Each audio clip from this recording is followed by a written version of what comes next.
Գյուրջան Կասկադ, հասանելի բնակարաններ 65 ամիս մարման ժամկետով։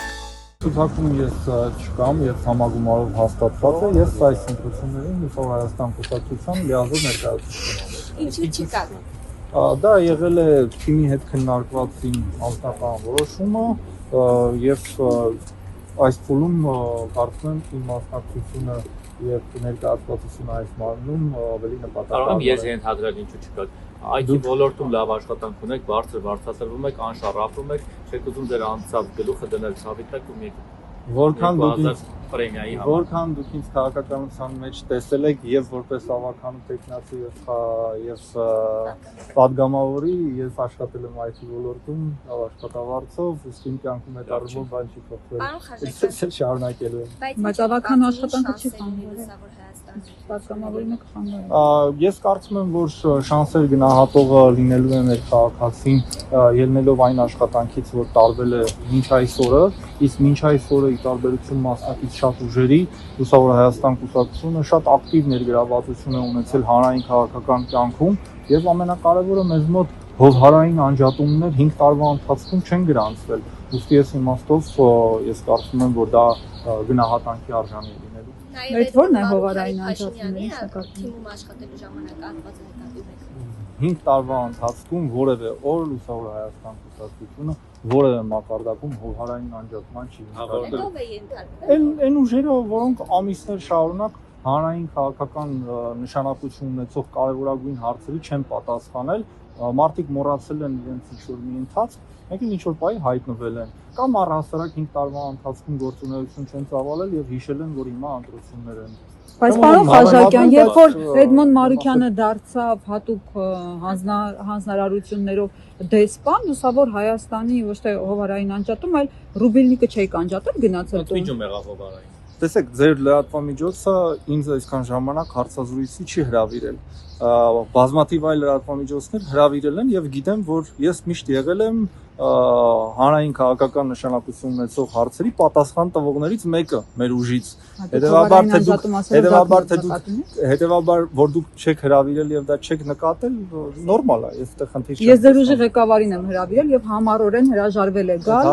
պնդելով որ չի ուզում իմ հարցերին պատասխանել, այնպես որ եթե ձեզ չեն հրավիրել, դա չի նշանակում որ ձեր ուժին չեն հրավիրել։ Դե հիմա ինձ եք հարցնում։ Հարմացնում եմ իդեպ պարոն Մարուկյան։ Առաջադրվելու։ Հա Լուսավոր Հայաստանի կարելի ասել են լուսավոր անդամներից մեկը դուք եք աշխատող հայտնի, սա գնահատական չէ, ուղղակի այդպես նաև կարծիք կա, դուք տենց շատ ակտիվ եք որպես Լուսավոր Հայաստան դեմքն եք նաև երբ բացի այդ Մարուկյանից։ Հիմա ձեզ այնտեղ խորհրդանում չտեսնել, եթե անցնի ձեր ուժը կամ ցուցակում չլինելը մի տեսակ տարօրինակ կա։ Գաղափարական հակասություն կա, թե իսկապես դուք գիտեք, որ ինձ համար մշտապես հոգեհարազատ դուք չլինեք բայելով լինի։ Դուք գիտեք, որ ինձ համար մշտապես հոգեհարազատ ոլորտը եղել է քաղաքային տնտեսությունը եւ 21 թվականին եթե քաղաքական կարևոր նպատակահարմարություն չլիներ, ես շարունակելու էի իմ աշխատանքը ավականու կազմում, ինչպես շարունակեցի մինչև 23 թվականը։ Եվ հիմա էլ պարտադիր չի, որ կուսակցությունում բոլորը հավակնեն նույն կարգավիճակին, գիտեք էլի տարբեր ուժեր կան, որոնց առաջատարները եւ падգամավորի տեխնացվեն եւ նախագահի եւ ավականու կա դերաբաշխում, ես ունեմ ինձ կարևոր եւ հոգեհարազատ ոլորտը, ուստի ես առնով բոլոր այն տեխնացուները, ինչպիսին է նաեւ մեր Շուշան Ավագյանը, կներկայացվեն խորհրդարանում եւ կլինեն Լուսավոր Հայաստանի գաղափարական ձայնը, իհարկե հասկանանք, բայց հետաքրքիր կարող է ձեր ուժերը պահում եք քաղաքի ընտրություններին նորից մասնակցել։ Ես ինչպես ասացի 5 տարի հովհարային անջատումներով չենք եղել, այդպես էլ չենք լինի հաջորդ 5 տարում։ Պարոն Խաչատյան, իսկ ձեր ուժը ակտիվ համագործակցության մեջ է Մասկի, ավելի ճիշտ Հովիկ Աղազարյանի եւ Հակոբ Ասլանյանի հետ։ Հետո Հովիկ Աղազարյանը հայտարարեց, որ իրենք ինչքան էլ sense փորձում էին Էդմոն Մարուկյանին դարձնել վարչապետ, առաջին տեղը իրեն էին տալիս, բայց տեղերի հետ կապված այլ ամբիցիաներ ուներ Էդմոն Մարուկյանը եւ չստացվեց համագործակցությունը, այդ ինչ ամբիցիաներ եք ունեցել, որ ոչ մի ձև հնարավոր չի եղել միասնական ցուցակով գնալ։ Դուք ամբողջ հարցադրման մեջ ձեր բոլոր պատասխանները տվեցիք։ Այսպես որ ես չգիտեմ ինչ կարող եմ ավելացնել։ Ընդունում եք, որ ամբիցիաներ ունեք տենց շատ։ Բոլորս էլ ամբիցիաներ ունենք։ Բայց կոնկրետ որտեղ է կապված, եթե վարչապետի տեխնացուն Մարուկյանն էր լինել։ Եվ այո, ես կարծում եմ, որ պոտենցիալ ունեցող մարդկանց գործիչների ամբիցիաները պետք է մեծ լինեն։ Պարոն Խաչատրյան, ինչու պայմանավորված վարչապետի տեխնացություն եք։ Գիտեք, այս արկա իրավիճակը ցույց է տալիս, որ մեծամասնություն չձևավորվելու հավանականությունը շատ մեծ է։ Հետևաբար մարդկանց մոտ այսպիսի հարց է առաջանում, եթե խորհրդարան պետք է անցնի 4-5 ուժ, այն մնացած չանցած 10-20 վարչապետի տեխնացուները ինչով են զբաղվելու, եթե չդառնան վարչապետ։ Հետևաբար մենք մեր առաջ նման խնդիր չէ, որ դնում ենք։ Մենք ասում ենք, որ առանցքային է մեր ազգային պետական խնդիրները լուծելու համար քաղաքացիական պայմանագրին իշխանությունից հեռացնելը, սա մեր առաջնային խնդիրն է, եւ թե այդ գործում մենք ինչ ձևի դերակատարում կունենանք, դա ցույց կտան մեզ տրված քվեները, դա ցույց կտա պարլամենտում մեր գործունեությունը, բայց այս առաջնային խնդիրն է, որ պետք է լուծվի։ Հետևաբար վարչապետի տեխնացու, թե մյուսն էլ պատգամավորի տեխնացու կամ չպատգամավորի տեխնացու ոչինչ չի կողմում։ Այսինքն վստահ եք, որ հեռացնելու եք գործող իշխանություններին ձեր մասնակցությամբ է։ Ես վստահ եմ, որ մենք կանենք առավելագույնը, որ դա տեղի ունենա։ Պարոն Խաչատրյան, տեսեք,